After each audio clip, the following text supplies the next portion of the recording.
cybersecurity at ICON PLC. We're an outsourced provider of clinical services and drug development services. And we have 5 other speakers from ICON today, so I'm not going to labour what we do. So today I'm going to talk about cybersecurity, specifically in a healthcare context. Everything I'm going to talk about is from the last 12 to 18 months, and you really have one key point, and that is that if you believe that your organisation won't be a target, that you're low on the radar of attackers, and that's not the case, and we're going to see that through this presentation.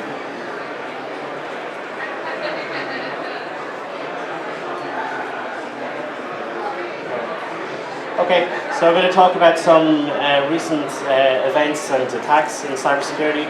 I'm going to talk about why they're happening, the motivation behind them, who's performing them. I'm going to look at some upcoming legislation, and then some things that all healthcare organisations can do to improve their cybersecurity.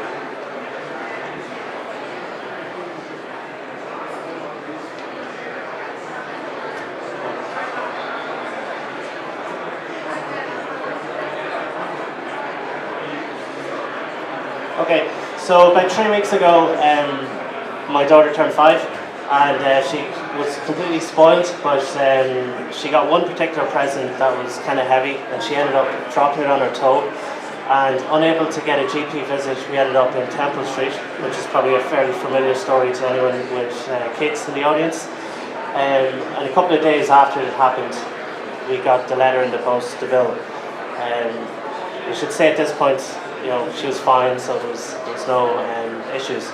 But it struck me when we got the bill that all of our experiences, from when we went in, we registered, to people calling us in the waiting room, to when we were referred to get an X-ray, to when the X-ray was taken and we went back to the doctor, everything was computer-based. So the whole system, including the point where we got the bill, everything was computer-based. So you can imagine how disruptive and how impactful it would be if you are working in a hospital and it disappears on your screen. So this is ransomware. For anyone who hasn't seen it, it literally holds your data to ransom. You can't use your computer, you can't use your files. Your only option is to restore from backup or to pay the ransom. So in this case, it's $550 US. And if you think that might be more of the domain of the home-based user and not something that happens in a corporate environment, and certainly not something that happens in maybe a healthcare organisation, then that's sadly not the case. So last month, the largest NHS trust announced that they fell victim of ransomware in October, with several thousand sensitive files encrypted. All throughout 2016, it's easy to find many dozens of US hospitals who fell victim to ransomware. A casual search of the internet can find up to 40 in a couple of minutes. And in a lot of cases, the attackers are asking for fairly significant sums.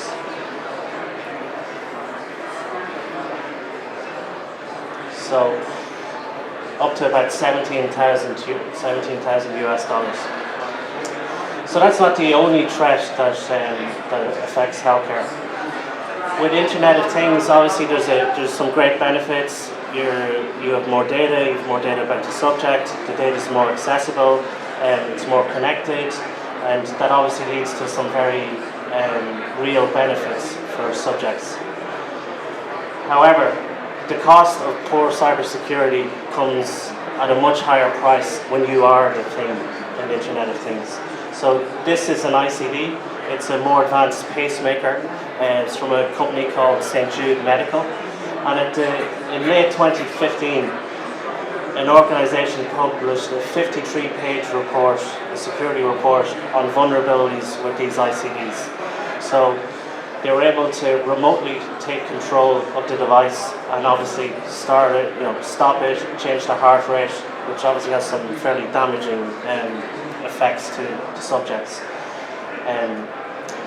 You'd be forgiven for thinking that blue line is maybe a measure of heart rate. That's actually the share price of St. Jude Medical, and The sharp drop is when that 53-page report was published.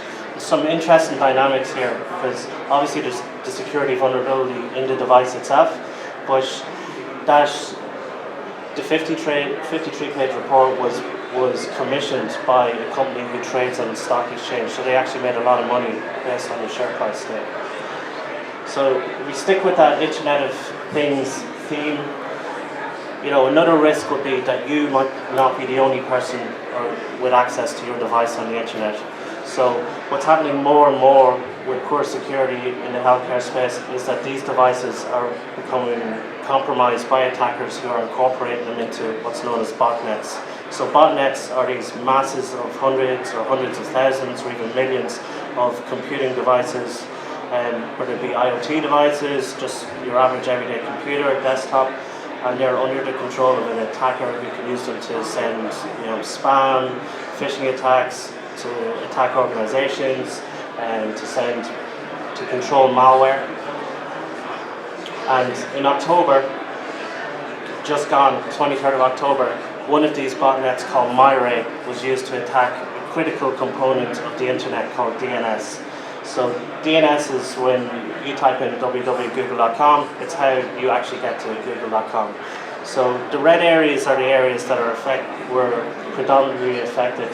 So upstate New York had an outage of about 4 hours, which in internet terms is may as well be a year. It's a huge amount of time, which is a huge amount of lost revenue. I suppose there's a couple of noteworthy points here, and that's that these masses and masses of devices were used to send huge amounts of data to cripple kind of services and stop legitimate requests for sites. I suppose one of the most sinister kind of aspects of it is MyRay in Japanese actually means the future.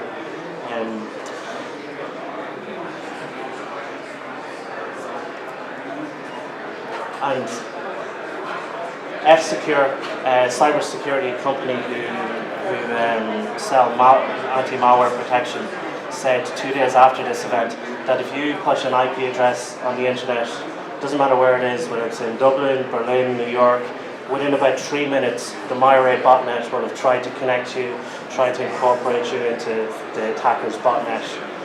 So if you fast forward to about 3 weeks later, this is what we were seeing in our organisation. So this is a time window of about 24 hours. You can see up to nearly 60,000 requests from the MyRay botnet trying to incorporate anything that was on our internet perimeter into that botnet. Except for, oddly, 3:30 where they seem to take a 10-minute break. So why is this happening? Who's behind it? What are the motivations? Well, it's predominantly organised crime. So your data as a healthcare organisation has a value. The fact that you place a value on your data has a value, which is what's exploited in terms of ransomware and some of the extortion techniques that are used. Also, identity theft and healthcare insurance fraud, which is an issue mostly in the US. All of these things are being exploited by criminals. So, in the dark web, so a portion of the internet that's anonymized and where kind of cyber criminals live and trade their wares and trade the data that they compromise, healthcare records have a much higher premium than even credit cards. So the dark web is saturated to such an extent with credit card data that the value is pretty low, and credit card companies are pretty good at determining fraud. Whereas healthcare records can be somewhere between $50 and $60 per record. And it's quite common. So even last year, in June, a hacker called the Dark Overlord was selling compromised data from 3 different hospitals for just over 600,000 euros. The same hacker, the Dark Overlord, the following month was selling data from another healthcare organisation for almost 800,000 euros. So quite a profitable couple of months. So even if we sold the data just once, both sets of data, that's 1.4 million. So what's happening to prevent some of this, and what are the obligations maybe on us as healthcare providers? Well, there's two particular pieces of legislation we're going to look at. One is GDPR, which you're probably going to hear a lot about even today. And I know Hugh Jones from Cytoris is going to be speaking about it. So I'm just going to point out really that the penalties are 4% of your global turnover or 20 million, whichever is higher, and that's in the extreme situations for breaches of the legislation. The EU has always kind of had two kind of fundamental principles in terms of data protection, and that's that you collect personal data in a fair and transparent way if you need to collect it, and when you do collect it, that you keep it safe and secure. And really, this is going to kind of copper fast in that. Another piece of legislation is the Network and Information Services Directive. So this is going to come into effect pretty much around the same time as GDPR. And what's going to do is put obligations on all healthcare providers as operators of essential services. So you will have to have protocols and capabilities in place to detect cybersecurity incidents. You're going to have named individuals in your organisation responsible for cybersecurity, and you're going to have to report risks up to a national body, a national agency.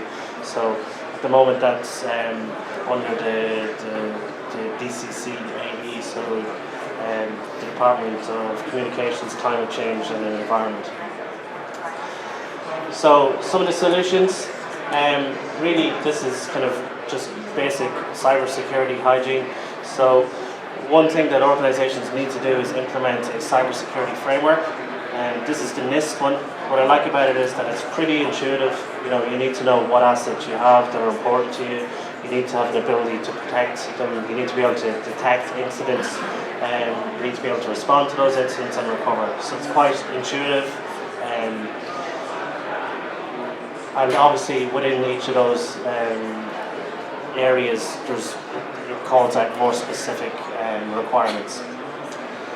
So in summary, everyone's a target.